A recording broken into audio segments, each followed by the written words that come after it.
Et voilà, merci beaucoup à nos téléspectateurs. Espace Congo Télévision et la chaîne de persévérance. Voilà, merci de nous recevoir encore une fois de plus à travers cette émission, l'émission Ciel Ouvert. Ciel Ouvert, c'est l'émission qui vous aide à connaître ou à découvrir les personnes vulnérables dans cette émission au Ciel Ouvert. Voilà, on a profité de l'occasion de couper ça. Bonsoir, bonsoir au Biso, bonsoir au Banda, bonsoir au vraiment votre petit frère, votre frère, je ne sais pas comment vous donc au vraiment on appelle ça rappelle grande salutation dans la famille ma famille mon na papa Edi mon papa Eric mon ya papa na biso général mon coup de chapeau aux alliés appelle ça mbote na bonsoir tala biso na sous le nzongo 001 mbote na papa na sous le nzongo papa na biso Teddy Voka garçon référence ya maman Bren Bayaka. Merci beaucoup na Pepe Tazi, merci aussi na José Prenda, merci aussi na Bino Nyonso Oyo Botala Rabiso. Vraiment ya to bisa bino ki lelo émission na Bino Ciel Ouvert, c'est émission qui vous aide à connaître makamu mingi Oyo les kaka à travers cette émission boko mona comment ba nzambe comment ba banso Oyo ya nzambe bazo le kanakata ba kamoro distostique na travers émission na Bino Oyo émission Ciel Ouvert. Voilà et comme le livre ya Esaïe 1er 17 qui est lobby. Apprenez à faire des biens et cherchez d'abord la justice de Dieu et défendre le veuve et les opprimés. Il y a une émission au Ciel Ouvert. Tu es le Sabino, Nandeko Nabino, Edi Oyo. Et les gars qui vivent la fois dernière, autre Sabino, Nengendeko Edi, à Zalakinabiso, Nengen Lelo, Ndeko Edi Nzambe, Lelo, Ayoko Talaye, Pendeko Lelo, Edi Nzambe, Ayoko restaurer à travers l'émission au Ciel Ouvert. Voilà. Karaming toto balancé bino élément oyo ndeko edi ndenge ndeko edi asala accident ndenge ndeko na biso edi abanya ko plaider na kati émission na bino au Ciel Ouvert n'espace Congo Télévision et la chaîne de persévérance to ale loko lobela bino ba utala biso mama madongo Zulu Richard Lwemba po boluka moyen ya ko soutenir yé à travers un franc ya no baka mingi na fondation Pepe Tazi na fondation Espoir Soroti Tomo na fondation maman na biso Alet Massaou fondation ya FAP amour du prochain, bah fondation Nyon sont vraiment dit tout monis. Bon, c'est vraiment ma beaucoup pour soutenir de Konabino Oyo Bogota la émission Oyo du début jusqu'à la fin, il y a émission là j'espère que j'y parle Ntsumbu derrière la caméra à Romero balancer émission élément Oyo il y a et ça va on se retrouve tout juste après les images suivez. Normalement déranger ngai yango na asenga lisungi bato ba yokelanga mawa basunga ngai po étant dans un angle, on a un douleur, on a un déplacement, on a un coordonné, on a parlé, à part ça, on a des musiques on a raté. On a un lissungi, on a et faciliter un douleur, pour nous dans déranger, même fois chaque jour on a li, on a déranger, on a passe. C'est là pas cas. Il y a un abisso à un accident depuis 2016, mais à Zoua, bah sur ma longate.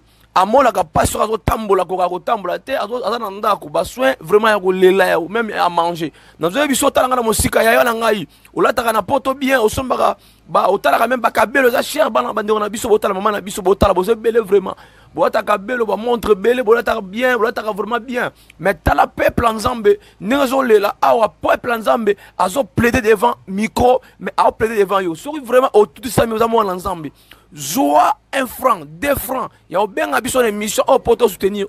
Émission, il y a celle ouverte. Tout le temps, partout pour les personnes vulnérables. Il y a un problème. Il y a belé. Ma commission de un livre. Il y a Jacques chapitre 1er verset 27 que la vraie religion pire. Le Seigneur lui assister. N'a quoi visiter. Il y a autant de musique moi dans Zambie autant d'engagement. Il y a so moni le lobby de jouer de l'eau. To tue ma kamera soit ngé poto osunga bande ko boto ko mona. Tala biso ya. Soit 1 franc, 2 francs.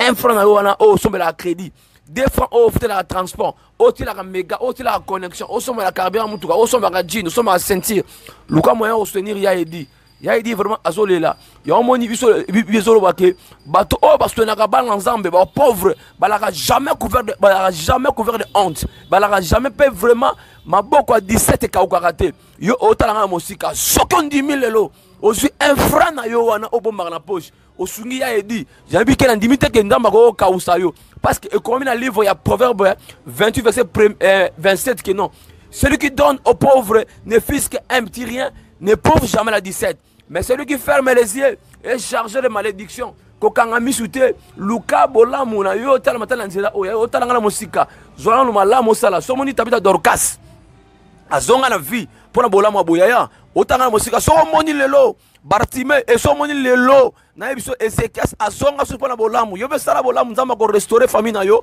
et pas simba kate wana na biso la ya nzamba ko restaurer parce que ozui un franc osungi na biso loko moko ke na non Zaché amoni ke makambo elekela ki evrim alikuwa Yesu Masia na nzela sycomore yo zwa sycomore oyo ko mata lokola na ngomba be na nzete bo mona Yesu Masia na travers Edi sycomore na so pese loko na yo asumata calmant nzamba o soutenir yo kana sycomore ko mata nzete wana o pese ya kolia ata ya komela ata ya ko ndini yaya sunga mutu tanga za envie ke tanga ko kufa nzamba o tuna yo. Est-ce que Natinara Serge a la émission Moroboy, a la émission à ciel ouverte, à la Kissa, Maïma Kolekana via Edi, au Talara émission au Sélanganini. Alors, il y a non, le livre, il y a Matthieu chapitre 25, verset 36. Il y a lobby, Nazaka Lora Rolia, Nazanga Gango, au Pesakanga, Nazanga Lamba, au Pesakanga.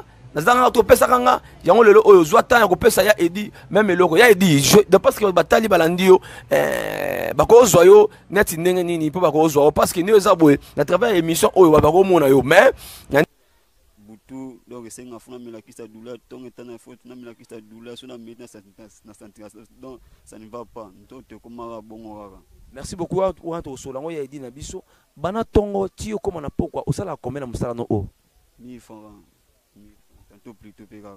Donc nous bani bana tongo ti okoma pokwa koma osala pas même $1 pas même $1 ko s'arrêter et comment arrêter pour nini ah bon et dépend nzambi wanda tinda ba client musanga la ka bota museko sima to muspe simi na ngoto mo bien junu muspe ngola mo be 1000 fa muspe ngola mo be 500 so na mela kisi ba kisa bon ande ko ya famille na bino batunga ka so nga tin pour nini na ebite ba onde ba bando na nga bi charge ba ko kangote ko misalo ba musu ba sunga nga ndi batika nga. Ça va bandir ba vraiment il a dit okola ça bango batala yo accident sala batala parce que balobaka na livre il y a Proverbe chapitre 28 verset 1er ti na 27 que non et lobi celui qui donne aux pauvres ne fils qu'un petit rien n'éprouve jamais la 17 mais celui qui ferme les yeux est chargé de malédiction.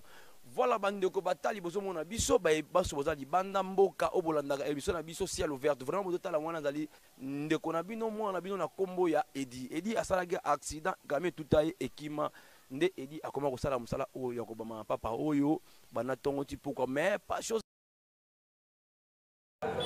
Merci, voilà votre landezaki première branche, première partie oyo ndeko Edi ameke ko plaider na kati espace Congo télévision yaya moi nzamba solo vraiment talanga mona nzamba solo o sambela yaya la ngai ma komezo ma sur le livre il y a Proverbe 28 verset 27 que non celui qui donne aux pauvres ne fils qu'un petit rien ne prouve jamais la 17 mais celui qui ferme les yeux est chargé de malédiction ko kangaka misute na makambo yaya la ngai oza vraiment na poto zo botate mamozo botate so moni nzamba ko sala faveur na vie et sengali okotaka makambo soko moni lelo Zacha comprenait qu'il faut matana sycomore pona aluka moyen ko sunga amona Yesu Masia arrête yobe luka sycomore za la Edi o matana nzela o sunga ye o mona telo ka kolia voilà kala mingi te bo mona sous deuxième partie ndenge mama na biso Dorcas à partir ya Paris ndeko moko et ça là qui est passé alinga vraiment akota ka Edi vraiment a rumela même kolia Edi ça là kana difficulté même kola te ça na passe. Parce que comme il a livré à Matthieu 25, 36, c'est le bien temps à passer. Est-ce que vous visitez là? N'attends un peu hôpital, t'as un pantalon, t'as la kinga papa Edi Mumbita, t'as un logo sunga kinga. Mais tant que ça moi l'ensemble, ça me la réaction, Yesu Masia tata yebio. Ya ko bangate, zoka 1 franc, lungo tika, nzambe na nyongo. Soko zumbongo tiki nzambe na nyongo. Ozu 1 franc, pesinde ko sunginde ko. Ya. Na bi ke otie nzambe na nyongo. Talaga nzamba za na nyongo na yo. A futo lo lenge nini. Donc na bi ke Jipel Ntsumbu a balancé cette deuxième partie. Tout à l'heure, nenge makama papa Edi toko remontrer moi enveloppe. Ça va, on se trouve tout juste après les images. Suivez. D'abord donc c'est le nin. Or donc c'est le yebité. Ya ba simba suyo na famille na ote. Ambiscade na vino les assoute. On a passé micro na ngana papa na biso papa Patrick papa mutu oya ko assister na pas sama Dorcas aya ko tala pe donc na biso papa Patrick. Nazali kamba lo ba pena mingité. Voilà.